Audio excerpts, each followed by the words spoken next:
자, 이 시간 증거할 말씀의 제목은 고난 가운데 인내하세요. 네, 고난 가운데 인내하세요입니다. 참 어렵네요. 고난 가운데 인내하라고 하는 말이 참 쉽게 하는 말은 아닌 것 같아요. 정말 고난 당한 사람 앞에 가면은 고난 중에 있는 사람한테 가서 고난 가운데 인내하세요. 이렇게 이야기를 할 수 있는 건 참 쉽지 않을 것 같습니다. 말로는 많이 할 수 있죠. 하나님이 함께 하시니까 힘내시라고. 믿음 쓰시면 하나님이 도와주신다고. 기도하면 다 이루어 주신다고. 틀린 말 아닙니다. 틀린 말 아니에요. 정말 고난 중에 헤매는 사람한테 그런 말이 잘 들어가면 좋겠지만 원래 우리 인간이 다 부패성을 가지고 있기 때문에 정말로 고난이 와서 환경이 어려워지면 믿음에 서 있기가 참 어려워요. 그렇다 할지라도 우리 하나님의 사람들은 하나님의 말씀을 잘 듣고 또 보고 그 말씀으로 순종할 때 모든 고난을 이길 수 있다는 것을 믿으시기 바랍니다. 그래서 고난 가운데 인내하세요. 그 첫 번째는 주께서 강림하실 때까지 오래 참아라. 주께서 강림하실 때까지 오래 참아라입니다. 7절 8절입니다. 그러므로 형제들아 주께서 강림하시기까지 길이 참으라. 보라 농부가 땅에서 나는 귀한 열매를 바라고 길이 참아 이른 비와 늦은 비를 기다리나니 너희도 길이 참고 마음을 굳건하게 하라. 주의 강림이 가까우니라. 자, 주의 강림, 주님이 재림하실 때가 가까이 왔다는 겁니다. 그러니까 주님이 강림하실 때까지 마음을 굳게 하면서 오래 참으라고 이렇게 권면하고 있습니다. 그래서 우리가 먼저는 어려운 일 만나면 마음을 굳게 해야 합니다. 마음을 굳게 해야 돼요. 예수님의 그 보혈의 피를 의지하고 그 믿음 안에서 마음을 굳게 해야 합니다. 흔들리면 안 돼요. 흔들리는 순간 넘어지고 뽑히고 부서지고 그러기 쉽습니다. 그런데 오늘 여기 말씀해 보니까 어떻게 참으라고 하냐면은 자, 보아라 농부가 땅에 귀한 열매를 바란다. 그러니까 농부가 땅에 귀한 열매를 바라는 것처럼 견디라는 거예요. 농부가 봄이 되면은 밭을 왜 갑니까? 겨울에는 밭이 딱딱해서 못 갈고 봄 돼서 막 밭이 풀려서 갈아요? 아니죠. 밭을 잘 갈아서 그 밭에다가 씨앗을 뿌리고 그 씨앗이 자랄 때까지 열매를 맺을 때까지 그 열매를 바라보고 농부는 봄에 밭을 가는 거예요. 그래서 씨를 뿌립니다. 그리고 가뭄이 오고 폭풍우가 쏟아져도 농부는 추수 때까지 그 열매를 바라보고 그 모든 과정을 잘 견디면서 농사를 지어 나아가는 겁니다. 자, 이 어떤 믿음으로 이런 농사를 지을 수 있을까요? 농부는 의심하지 않습니다. 가을이 되면 자신이 수고해서 그 뿌린 씨앗에서 열매를 거두게 될 것을 조금도 의심하지 않는 거예요. 그렇잖아요. 그렇기 때문에 가뭄이 와도 폭풍우가 몰아쳐도 그 밭이 가뭄으로 인해서 한번 쓱 마르면은 물을 갖다 대는 거예요. 폭풍우가 쳐서 다 쓰러지면 일으켜 세웁니다. 왜 그러겠어요? 가을의 열매를 반드시 거둘 것을 농부는 알고 있다는 거예요. 그러니까 오늘 우리 성도들도 우리가 지금 주님 앞에서 믿음으로 살아가는 그 모든 믿음의 삶이 열매가 맺히는 때가 반드시 있다는 겁니다. 그것을 우리는 바라봐야 돼요. 그래서 믿음으로 살다가 여러 가지 시험이 오고 어려움이 와도 우리는 그 믿음의 열매를 바라볼 줄 알아야 합니다. 믿음의 열매를 바라볼 줄 알아야 돼요. 지금 당장 내 눈앞에 자라나는 무언가 곡식더미가 없다 할지라도 우리 눈에 보이지 않지만 우리가 순간순간 믿음을 쓰는 그 모든 믿음의 씨앗이 결국에는 열매가 맺혀서 우리에게 되돌아오게 돼 있습니다. 그러니까 우리는 그것을 바라보고 소망 중에 기도하면서 인내해야 되겠습니다. 자, 농부는 이른 비와 늦은 비를 기다린다 그랬어요. 여기서 비는 은혜를 가리키는 겁니다. 은혜. 그러니까 이른 비라고 하는 것은 이거는 모종하는 비가 아니라 속히 받는 은혜를 가리키는 거예요. 시험이 왔을 때 하나님이 속히 은혜를 줘서 건져낼 때가 있고, 이 늦은 비는 정말로 곡식이 다 시들고 말라서 비틀어져서 진짜 죽을 둥 살둥할 때 늦은 비를 주셔서 건져내시는 그러한 은혜를 뜻하는 거예요. 그러니까 성도가 믿음으로 살다가 여러 가지 시험이 올 때가 있어요. 자기가 잘못해서 오는 시험도 있고, 남이 잘못해서 오는 시험도 있고, 잘해도 오는 시험이 있습니다. 그러니까 인생 자체가 시험 덩어리예요. 시험 덩어리. 그렇다 할지라도 포기하지 마시고 속히 그 가운데서도 또 믿음을 잘 쓰면, 힘쓰면 속히 건져줄 때가 있고 또 늦게라도 건져주신다는 거죠. 그러니까 그때가 언제인지는 알 수는 없습니다. 알 수가 없어요. 그러나 성경은 건져주신다 했으니까 건져주시는 거예요. 그렇기 때문에 우리 성도는 어떠한 순간에도 어떠한 고난 가운데에서도 잘 참고 인내해야 되겠습니다. 잘 참아야 돼요. 이 참는 것도 복입니다. 이 믿음이에요. 그러니까 어려움을 만났을 때 잘 견디세요. 견디면서 울면서 견디다가 정말로 잘 그 시험이 극에 달할 때 그때 하나님의 또 역사가 있습니다. 이스라엘 백성들도 70년 때가 차니까 건져주시는 것처럼 우리의 그 시험의 때가 찰 때까지는 그것을 우리가 또 잘 감내해야 돼요. 그러면 자신의 신앙에도 많은 유익이 있습니다. 두 번째는 심판을 받지 않도록 서로 원망하지 마라. 고난이 찾아왔을 때 보통 남 원망하기 쉽거든요. 주변 환경을 원망할 때도 있고, 사람을 원망할 때도 있고, 나 자신을 원망할 때도 있는데,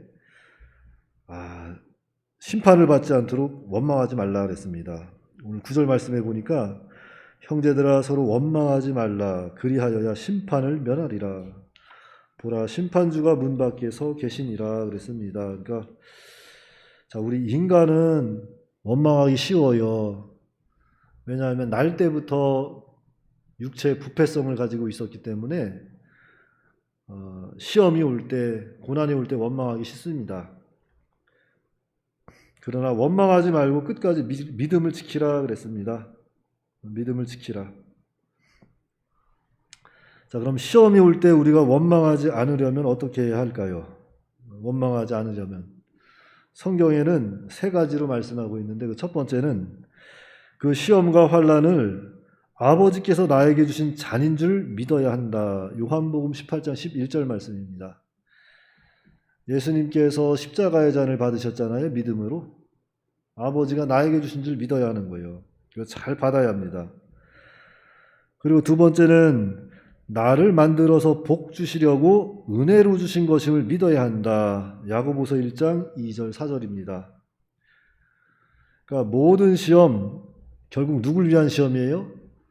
날 위한 시험이다. 날 위한 시험이다. 모든 시험이 다 날 위한 것이다. 우리가 또 믿음으로 받아야 돼요. 그리고 세 번째는 감당할 만한 시험인 줄 알고 감당할 만한 시험인 줄 믿고 참고 견뎌야 한다. 고린도전서 10장 13절 말씀입니다. 그러니까 성경은 시험이 올 때 우리가 어떻게 하면 원망하지 아니할까?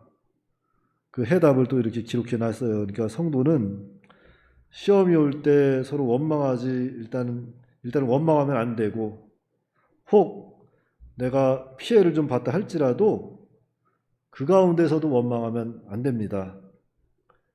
하나님의 심판이 속히 임하시는 줄 알고 하나님의 주권을 믿고 늘 삼가 조심하면서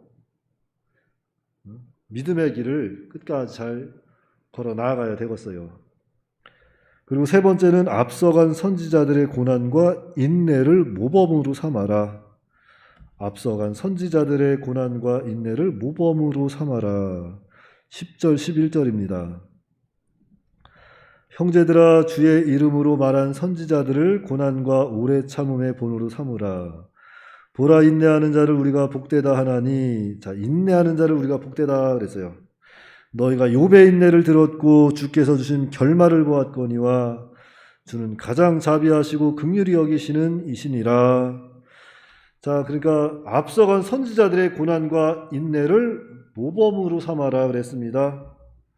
앞서간 선지자들도 많은 고난을 받았어요. 앞서간 선지자들의 고난에 비하면 사실 우리는 아무것도 아닙니다. 많은 핍박을 받습니다. 하지만 그럼에도 불구하고 참고 인내하면서 그 믿음을 잘 지켰습니다. 오늘 성경은 욥에 대해서 말씀하고 있네요. 욥의 인내를 배우라. 자, 욥은 참 성경에서 많은 고난을 받았잖아요. 대표적인 인물이죠. 욥의 인내를 보면은 하루아침에 재산이 다 없어집니다. 자녀들도 다 죽습니다. 또 몸은 병들고 아내가 시험하고 친구들도 시험을 합니다. 그러나 욥은 그럼에도 불구하고 끝까지 하나님을 배반하지 않았다. 그게 중요한 거예요. 끝까지 인내하고 참았다는 것. 참고 또 참고 눈물로써 참고 인내해서 믿음을 잘 지킵니다. 그래서 그의 결말을 보면은 하나님께서 갑절의 복을 주시고 그 욥의 믿음도 정금과 같은 믿음으로 믿음의 인격자로 만들어 주셨다는 거예요. 그러니까 우리도 앞서간 선지자들의 그 믿음의 길을 모범으로 삼고 나아가야 합니다. 그래서 앞서간 선진들의 그 믿음의 길을 잘 보고 참 어떤 고난이 온다 할지라도 정말 내 몸이 너무 아파서 죽을 지경이라도 그 시험에 낙심하지 마시고 좌절하지 마시고 또 더 나아가서 또 원망하면 안 돼요. 원망하지 마시고 죽기까지 하나님을 좀 더 의지하고 주님 안에서 기도하면서 주님의 긍휼을 기다려야 합니다. 때가 찰 때까지. 그래도 많이 힘들죠. 원체 세상이 요즘에 힘드니까 힘든 사람이 많을 거예요. 많은데 인생은 잠깐입니다. 잠깐이에요. 길어봐야 100년이니까 100년 지나고 나면은 여기 이곳에 앉아 계실 분이 한 분도 안 계실 것 같아요. 100년이 지나면. 근데 뭐 요즘에 사람들 말 들어보면은 뭐 약이 하도 발달돼서 뭐 120년까지 산다, 뭐 130년까지 산다 그런 얘기가 나오는데 그래봐야 뭐 많이 뭐 넉넉히 져서 한 150년 산다고 합시다. 150년 살면은 다 가는 거예요. 근데 가는 곳은 딱 정해져 있잖아요. 두 군데. 예수님 믿는 사람은 천국 갈 것이고 예수님 안 믿는 사람은 지옥을 갈 것인데 이 땅에서 믿음을 잘 지킨 사람은 천국에 가면은 아주 큰 자가 된다고 했습니다. 큰 자가. 보통 다른 교단은 천국에 대해서 그 큰 자와 작은 자에 대해서 잘 얘기를 안 해요. 천국 가면 나는 끝. 뭐 천국 가는데 뭐 천국 안에서 끝나는 거지 뭐 그래요. 그런데 성경은 기록을 하고 있어요. 천국에 가면은 큰 자가 있고 작은 자가 있다. 해의 영광이 다르고 달의 영광이 다르고 별과 별들의 영광이 다르다. 그러니까 우리는 알 수 없어요. 천국에 대해서. 천국은 눈물도 없고 슬픔도 없고 아픔도 없고 정말 가장 아름다운 하나님과 영원한 빛 대신 주님과 영원히 빛 대신 주님을 영원토록 찬송하면서 그 가운데서 우리는 주님과 영원토록 사는 곳이 천국인데 그 영생 안에서 우리가 정말로 큰 자로 살아갈 것인지 아니면 작은 자로 살아갈 것인지 그건 난 알 수 없어요. 그건 하나님이 주시는 거니까. 하지만 그 큰 꿈을 보세요. 세상 꿈이 아니라 하늘나라 꿈을 보세요. 누가 저한테 신학교 다닐 때 물어봤어요. 아니 천국 가면은 뭐 다 되는 거 아니에요? 이렇게 말하길래 다 되죠. 천국 가는 거 되죠. 믿음으로 다 가는 거 좋은데 저는 바라는 것이 있다면 천국 가서 좀 웬만하면 큰 자가 되고 싶다. 큰 상급을 받고 싶다. 그 이유는 뭐냐면은 저랑 같이 신앙생활 한 사람들이 있을 거 아니에요. 혹여라도 작은 자가 있다면 나눠주고 싶어서 다 나눠주려고. 그러니까 여러분들도 큰 꿈을 꾸세요. 세상에서만 나누면서 생활하지 말고 천국 가서도 나눠주고 살아야 되겠다. 그런 꿈을 꾸시고 끝까지 믿음을 잘 지키시기 바랍니다. 어려워도 끝까지 참으세요. 인내하시고. 그러니까 우리 주님의 재림이 정말 가까운 줄 아셔야 됩니다. 주님의 재림이 가까운 줄 아시고 서로 원망하지 마시고 고난 중에 있다고 원망하지 마시고 사실 고난 중에 있을 때 더 사랑하고 더 위로하고 더 함께 해야 돼요. 더 잡아주고 이끌어주고. 고난 중에 자꾸 다른 마음 주는 건 그 마귀가 주는 마음입니다. 힘든 마음 주는 거, 서로 원망하는 마음 주고 그런 거 마귀가 주는 마음이니까 그런 마음 쓰지 마시고 원망하지 마시고 서로 좀 위로하고 같이 도와주고 협력하고 모든 시험을 끝까지 참고 인내하면서 우리가 이 고난의 때 마지막 때의 믿음을 끝까지 잘 지키는 그런 또 믿음의 사람들이 다 되어야겠습니다. 기도하겠습니다. 참으로 복되신 아버지 하나님 은혜를 감사합니다. 주님 안에 모든 은혜가 있고 주님 안에 모든 능력이 있고 주님 안에 모든 회복이 있다는 것을 우리는 잘 알고 있사오니 하나님 아버지께서 이 땅을 불쌍히 여겨 주시옵시고 이 나라를 불쌍히 여겨 주시옵시고 이 백성들을 불쌍히 여겨 주셔서 이 고난의 때를 믿음으로 잘 참고 인내하며 승리할 수 있도록 붙잡아 주시옵소서.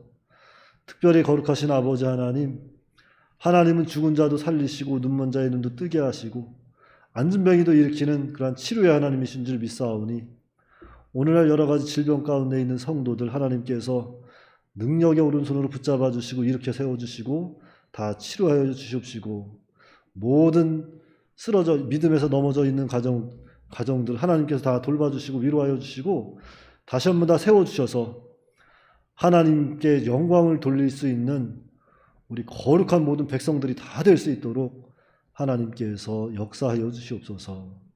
예수님의 이름으로 기도하옵나이다. 아멘.